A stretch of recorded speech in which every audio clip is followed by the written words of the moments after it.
बिस्मिल्लाहिर्रहमानिर्रहीम। अस्सलाम वालेकुम दोस्तों, मैं हूँ आलिया नज़ीर और आप देख रहे हैं मेरा यूट्यूब एंड फेसबुक चैनल। अभी हम बात करने जा रहे हैं चांद ग्रहण के हवाले से। चांद ग्रहण लगना है 3 मार्च को, 3 मार्च को लगना है पाकिस्तान में। इसकी विजिबिलिटी जो है वो पास चल रही है, यानी कि ये हमें नज़र जब तकरीबन इस तरह लगना है 5 बजे के करीब, तो ये सनराइज जब मून राइज होगा ना, फिर हमें अफ्तार के टाइम पर करीब पे नज़र आएगा और पार्शियल नज़र आएगा। और प्रोबेबिलिटी ये है कि चांद ग्रहण जो है वो पूरे ग्रहण के बजाय हमें एक सुर्ख कलर का, रेड कलर का चांद दिखाई देगा।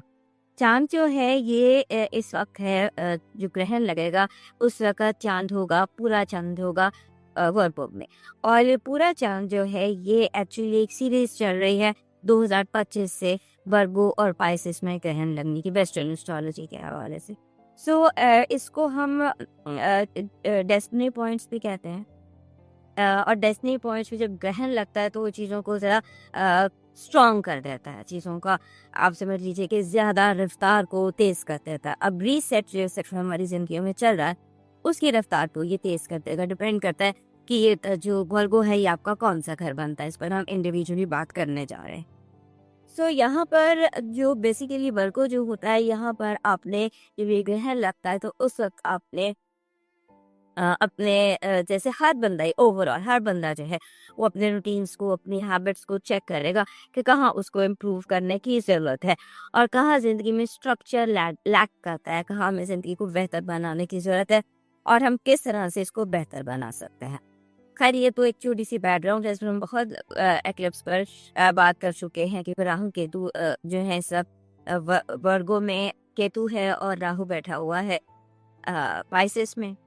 सो ये दोनों जो एक्सेस है ये सारी दुनिया के लिए बहुत इम्पोर्टेंट है, क्योंकि दुनिया में जो हम चेंजेस देख रहे हैं वहाँ पर एंडिंग्स और बिगिनिंग्स का ये सारा इस वक्त खेल चल रहा है। सो एंडिंग्स एंड बिगिनिंग्स जो है वो दे मैटर लॉट, इंडिविजुअली भी, पॉलिटिकली भी और सारी दुनिया।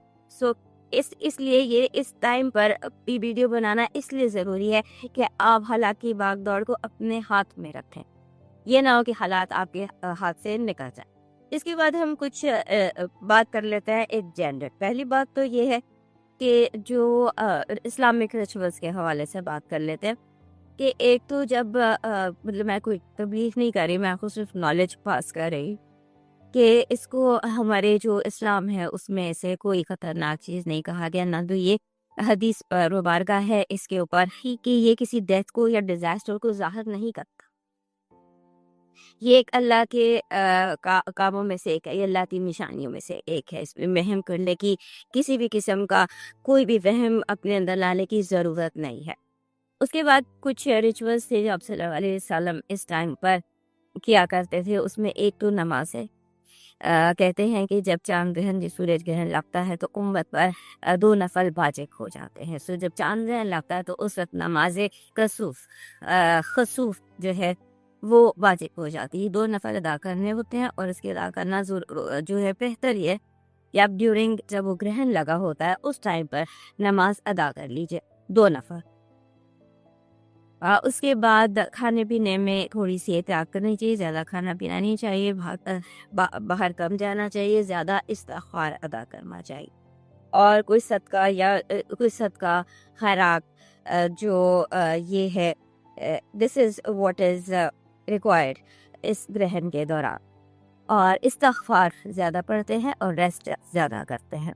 उसके बाद ये जो चांद ग्रहण जब भी लगता है, ये बिकॉज़ फेमिनिन एनर्जी है तो ये तमाम फीमेल्स को अफेक्ट करता है वन वे और अनदर, स्पेशली वो ख़वातीन जो प्रेग्नेंट होती है।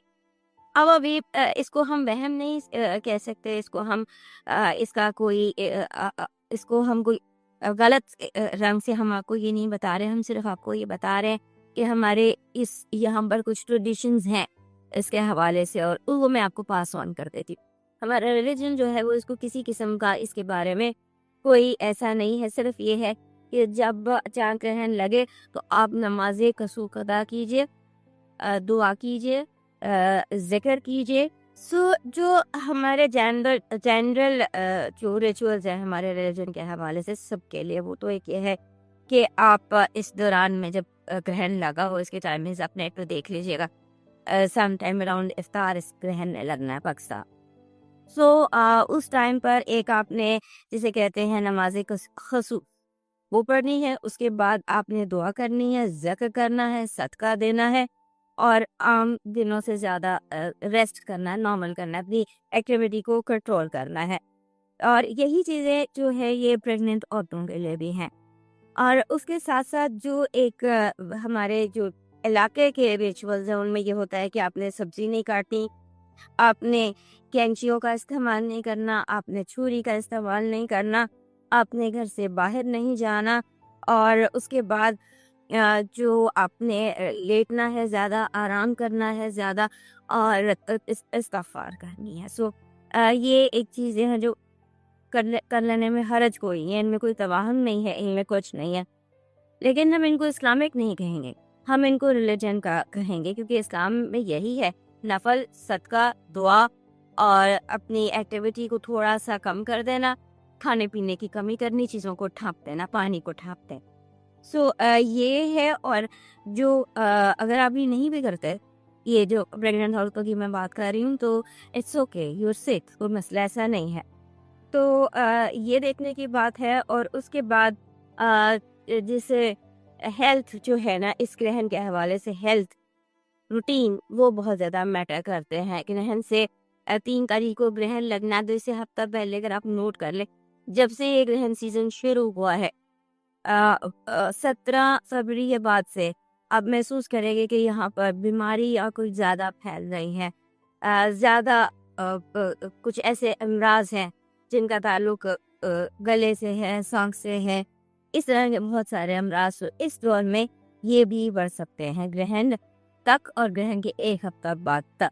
ये जो हेल्थ इश्यूज़ हैं रिगार्डिंग जो भी आपको कोई हेल्थ इश्यू है वो और उसके साथ थोड़ा-सा वेले का और इसका थोड़ा-सा इश्यू हो सकता है। अब चलते हैं इंडिविजुअल साइंस की तरफ क्योंकि हर साइन के लिए ग्रह जो है ये नेक्स्ट साइन की तरह। स्कॉर्पियो दोस्तों का जो ये ग्रहण लग रहा है, चाँद ग्रहण जो लग रहा है, ये लग रहा है इनके 11वीं का। ग्रहण होता है डेस्टिनी पॉइंट, जहाँ पर भी ग्रहण लगता है। ये राहु केतु होते हैं, ये जिस जगह मौजूद होते हैं वहीं ग्रहण लगता है और हर ग्रहण जो है जब इसी एक्सिस पर लगता है और जब ग्रहण लगता है उस हाउस की एनर्जी एक्टिवेट हो जाती है, वो डेस्टिनी पॉइंट एक्टिव हो जाता है और वहाँ पे तेजी बहुत ज़्यादा बढ़ जाती है। आपके ये जो चांद ग्रहण है वो लग रहा है आपके 11वें घर। 11वां घर होता है दोस्तों का, आपके इसे हम बैतुल उम्मीद कहते हैं, house of hopes and expectations कहते हैं। आपकी उम्मीदें, आपकी होप, आपकी एक्सपेक्टेशंस, उसके बाद आपका टीम, फिर आपके दोस्त बेसिकली। तो यहाँ पर बहुत ज़्यादा एनर्जी है, नए दोस्तों का मिलना, पुराने दोस्तों का पुराने झगड़े लेकर सामने आ जाना। इस डेस्टिनी पॉइंट को आप समझ लीजिए पूरा महीना ही इसने एक्टिव रहना है और उसके बाद जो चांद ग्रहण था, सॉरी सूरज ग्रहण था, वो लगा था आपके चौथे और 5वें घर की बॉर्डर लाइन पे, यानी कि उसने 2 घर आपके एक्टिवेट कर दिए, वहाँ पर इंटेंसिटी आ गई और उसमें जो आपका तमाम घरेलू मामला, घर और दोस्त, यहाँ पर ये दोनों आप एक्टिव हैं। अब चांद ग्रहण 3 मार्च को लग रहा है आपके इधर आपके 11वें घर। आपकी उम्मीदों को आपने नहीं छोड़ा, कॉम्प्रोमाइज नहीं करना, अपनी होप्स पर आपने कॉम्प्रोमाइज नहीं करना। जो आपकी उम्मीद है, जैसा आप चाहते हैं, जो आप चाहते हैं, उस पर आप कायम रहें। अब मूव करते हैं